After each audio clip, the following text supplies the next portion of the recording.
அனைவருக்கும் வணக்கம். இன்றைக்கு பார்த்தீங்களென்றால் ஒரு சுவையான வட்டிலப்பம் எப்படி பாரம்பரிய முறையில் செய்தெடுத்து கொள்ளலாமன்றதை தான் பார்க்க போகிறீங்கள்.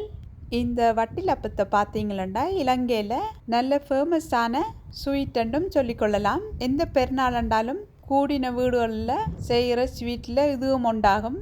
இந்த ரெசிபிக்கு போகிறதுக்கு முன்னால் நீங்கள் எந்த சேனலுக்கு ஃபர்ஸ்ட் டைம் வர்றீங்களா கண்டிப்பாக மறந்துடாமல் எந்த சேனலை சப்ஸ்கிரைப் பண்ணிவிட்டு அதே நேரம் பெல் பட்டனையும் கிளிக் பண்ணி வச்சுருங்க. அப்படி என்றால் தான் நான் போடுற வீடியோ உங்களுக்கு உடனுக்குடனே வந்து சேரும்.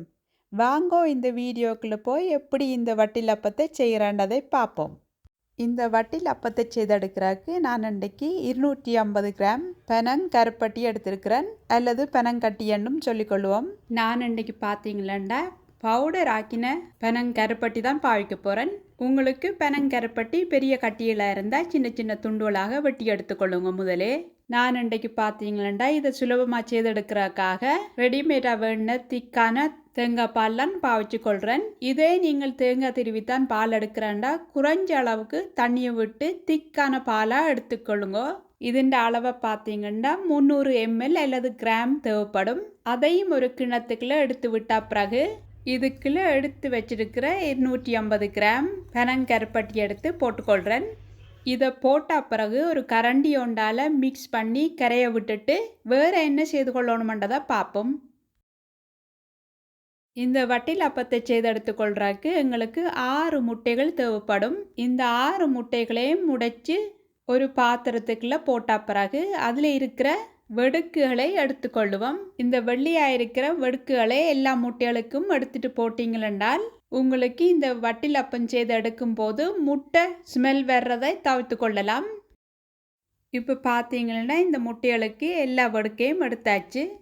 இனி என்ன இதை செய்து கொள்ள போகிறோம்டா மெல்லிசாக அடித்து எடுத்துக்கொள்ள போகிறோம். நீங்கள் இதை முட்டையை அடிச்செடுக்கும் போது இந்த முட்டையிலெல்லாம் வடிவாக சேர்ந்து மெல்லிசா அடிபட்டாலே காணும். இதுக்கு ஹேண்ட் மிக்சர் ஒன்றும் பாவிக்காமல் கையாலேயே அடிச்செடுத்து கொள்ளுங்க. கையால் அடிச்செடுத்தீங்களா தான் நல்ல பருவத்துக்கு அடிச்செடுத்து கொள்ளலாம். ஹேண்ட் மிக்சர் பாவிச்சிங்களா ஓவராக அடிபட்டு இந்த வட்டிலப்பத்தின் பதம் பிழைச்சி போடும். இப்போ பார்த்தீங்களா இந்த பருவத்துக்கு அடிச்செடுத்தீங்கன்னாலே காணும். இந்த வட்டிலப்பத்துக்கு நல்ல வாசத்தை கொடுக்குறதுக்கு 3/4 டீஸ்பூன் ஏலக்காய் பவுடர் போட்டுக்கொள்கிறேன். இதையும் போட்ட பிறகு வடிவம் மிக்ஸ் பண்ண பிறகு இதை சைட்டில் வச்சுட்டு தேங்காய் பாலுக்கு கரைய விட்ட பனங்கருப்பட்டியை கரைஞ்சிட்டு கொண்டு பார்த்துக்கொள்வோம். இப்போ பார்த்தீங்கன்னா கூடின கருப்பட்டியல் வடிவாக கரைஞ்சி வந்துட்டு மிச்சம் கரையாமல் இருக்கிறதையும் ஒரு ஸ்பூன் ஒண்டால் மசிச்சு கரைச்சி எடுத்துக்கொள்ளுங்க. நீங்கள் எல்லாத்தையும் கரைச்செடுத்த பிறகு இப்படி நல்ல பதத்துக்கு வந்திருக்கணும்.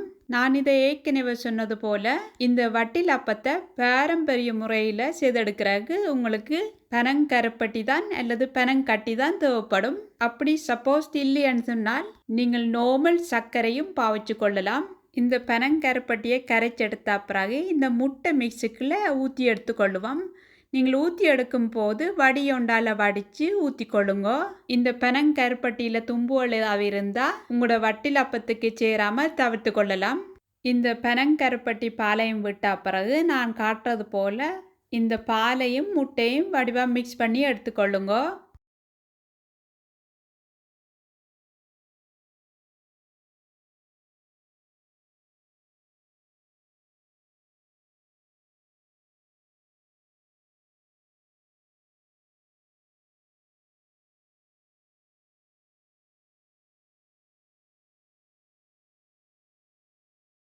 இந்த பருவத்துக்கு கிட்டத்தட்ட ஒரு நிமிஷம் அடிச்சிங்களாலே காணும். இதை அடித்து நீங்கள் சைட்டில் வச்ச பிறகு நீங்கள் பேக் பண்ணி எடுத்துக்கொள்கிற கிண்ணம் வைக்கிற அளவுக்கு ஒரு சட்டி ஒன்று எடுத்து அரைவாசி கீழே தண்ணியை விட்டுட்டு நான் இப்படி ஒரு ஸ்டாண்ட் ஒன்று பாவிச்சு கொள்கிறேன். இப்படி ஒரு ஸ்டாண்ட் இல்லாத பட்சத்தில் நீங்கள் வேறு தட்டுகளும் பாவிச்சு கொள்ளலாம். இப்போ பார்த்தீங்கன்னா இந்த வட்டிலப்பத்தை பேக் பண்ணி எடுத்துக்கொள்றதுக்கு நான் இன்றைக்கு கண்ணாடி பாத்திரம் ஒன்று தான் எடுத்து வச்சிருக்கிறேன். நீங்கள் இந்த வட்டிலப்பத்தை பேக் பண்ணி எடுக்கிறதுக்கு எந்த பாத்திரம் இருந்தாலும் சரி, சூடு தாங்குகிற பாத்திரமாக எடுத்தீங்களா சரி.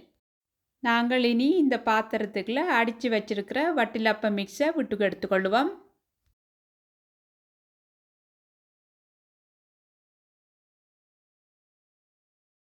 இது எல்லாத்தையும் விட்ட பிறகு லாஸ்ட்டாக நான் இந்த வட்டிலப்பத்துக்கு மேலே கருவாப்பட்டை போட்டுக்கொள்கிறேன்.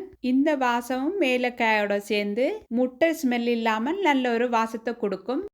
இதை விட்டு எடுத்த பிறகு தண்ணிக்கு பேக் பண்ணி எடுக்கும்போது தண்ணி நீராவி போகாமல் நல்லா ஆவிறதுக்காக வடிவாக இதை கவர் பண்ணி எடுத்துக்கொள்கிறேன். நீங்களும் இப்படி கவர் பண்ணிவிட்டு பேக் பண்ணி எடுத்தீங்களா தான் உங்களுக்கு நீராவி போகாமல் நல்ல பருவத்துக்கு இந்த வட்டிலப்பம் அவிஞ்சு வரும். இப்போ பார்த்தீங்கன்னா இந்த சட்டிக்கு கொதிக்க வச்ச தண்ணி நல்ல அளவுக்கு கொதிச்சு வந்துட்டு இனி நாங்கள் மூடி வச்சிருக்கிற வட்டிலப்பத்தை இதுக்குள்ள வச்சு பேக் பண்ணி எடுத்துக்கொள்ளுவோம்.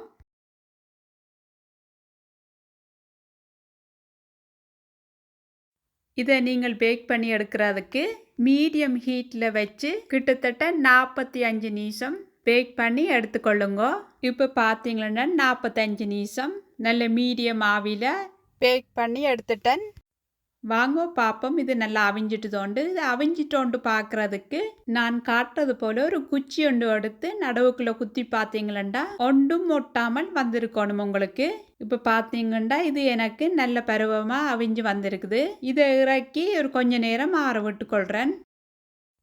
நீங்கள் இறக்கி இதை ஆற விடும்போது மெல்லிசாக வத்தித்தான் இருக்கும், அது நார்மல் தான். நீ என்ன இதை ஆற விட்டுட்டு உங்களுக்கு விருப்பம்ண்டா இதை ஸ்பூனாலேயே இதுக்குள்ளேயே இருந்து அள்ளி சர்வ் பண்ணி கொள்ளலாம். அல்லது நான் காட்டுறது போல் இந்த வட்டிலப்பத்தை ஒரு பிளேட் ஒன்றில் ரிமூவ் பண்ணிவிட்டு கட் பண்ணிவிட்டு பீஸாக எடுத்து சர்வ் பண்ணிங்களென்றால் கண்ணுக்கு பார்க்குறாக்க அழகாமல் இருக்கும். இந்த வட்டிலப்பத்துக்கு சில பேர் பார்த்தீங்களென்றால் கஜுவும் உலர்ந்த திராட்சையும் பொரிச்சு போட்டு சர்வ் பண்ணக்கு முதல் போட்டு கொடுப்பினோம். விருப்பமண்டா நீங்களும் அதை செய்து கொள்ளலாம். ஆனால் நீங்கள் முதல் தடவை வட்டிலப்பம் செய்கிறீங்களா இதுவள் ஒன்றும் போடாமல் செய்தீங்களா தான் இந்த வட்டிலப்பத்தின் ருசியே உங்களுக்கு தெரியும். கண்டிப்பாக இந்த வட்டிலப்ப ரெசிப்பியை முதல் தடவை செய்கிறீங்களா கஜு உலர்ந்த திராட்சை ஒன்றும் போடாமல் செய்தீங்களா தான் உங்களுக்கு இந்த ருசியே தெரியும். பேந்தென்ன எங்களோட சூப்பரான வட்டிலப்பம் ரெடி. கண்டிப்பாக இந்த வீடியோவை என்ஜாய் பண்ணி பார்த்துருப்பீங்கன்னு நம்புகிறேன். உங்களுக்கு இந்த ரெசிபி பிடிச்சிருந்தா கண்டிப்பாக மறந்துடாமல் எனக்கு கமெண்ட்ஸில் சொல்லுங்க. அதே நேரம் இந்த வீடியோவை லைக் பண்ணி அதே நேரம் மற்றவைக்கும் பாய்ந்து விடுங்க. எவ்வளவு நேரம் இந்த வட்டிலப்ப ரெசிப்பியை பொறுமையாக இருந்து பார்த்ததுக்கு மிக்க நன்றி. அடுத்த ஒரு நல்ல வீடியோவில் உங்களை சந்திக்கிறேன்.